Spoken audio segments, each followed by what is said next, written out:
Hello and welcome to another video tutorial from Sigin Hackers. Today we'll see how to use Netcat as a backdoor after compromising a Windows XP system.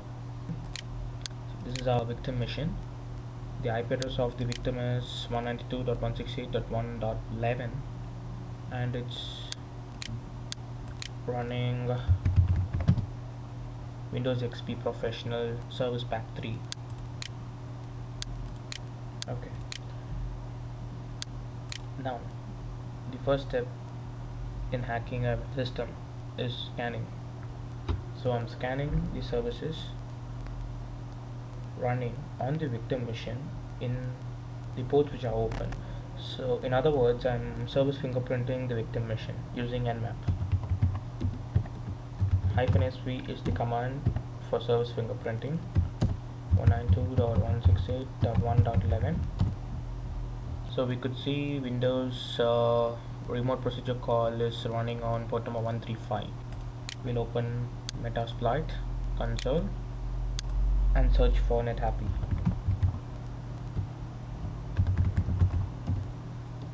After scanning, we found out that the victim machine is vulnerable to MS-0867.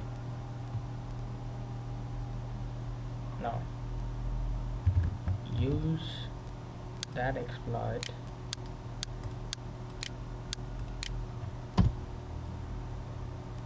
and set the rhost to 192.168.1.11. So the rhost is set, and now we'll exploit. The exploit should be successful and a MetaProtect session is opened. Give the command system, get system, and go to the system. So now if we type shell, we will drop into the shell of that system, but I'm not going to do that right now because I'm going to use Netcat as a backdoor. So go to pentest, Windows binaries, tools, copy nc.exe to your desktop. I'm just doing this to have a backup in case if the file is lost, because I always have backup for all files or all exploits or all viruses which I upload to the victim machine. Now uploading the file to the victim machine, just give the upload command nc.exe. I'm not specifying the path for the upload because by default, by specifying only upload nc.exe, the file is going to be uploaded to Windows and then system32 folder. So upload is successful. nc.exe is uploaded to the system32 folder. If you don't believe me, I'll show you that also. See, Windows system32 nc, see, nc.exe. Okay, now what we're going to do is make nc.exe as a startup process in that Windows machine, and when nc is called, cmd.exe will run. That's a basic Netcat command, you can just Google it. And to do that, the command is this. I'm adding a registry key to HKLM software Microsoft Windows current version run. I'm making the priorities and adding nc to the system which is available in the system root system32 and nc.exe to listen on port -ls to listen on port 9999 and execute cmd.exe. Okay, I'm just copying it.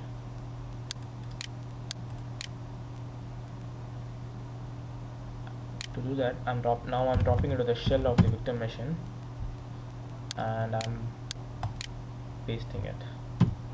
Operation is completed successfully, and now what happens is that even though the system is restarted, nc.exe will be started as a startup process. Now exit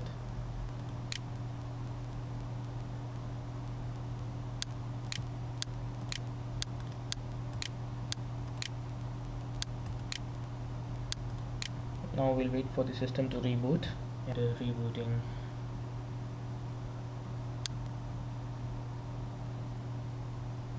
Yeah, the system is rebooted.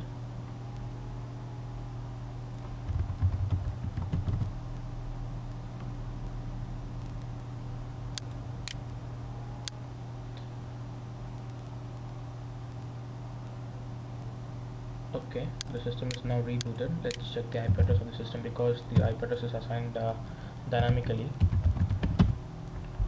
So the IP address is 192.168.1.8 this time. And now we open terminal. It's a very simple command. Telnet space 192.168.1.8 space 9999, and we give enter. Voila, see what we have got. We got the shell of the victim machine with just one command. We don't need to open Metasploit, exploit it again, or we don't need to worry if that vulnerability is still available or being patched, etc. What you cannot do with Netcat, that's why it is called the Swiss Army knife. See, now we are inside that system, the victim system, and the IP address is 192.168.1.8. You can do whatever you want once you have dropped into the system. This is it. That's all for today. Thank you for watching. Goodbye.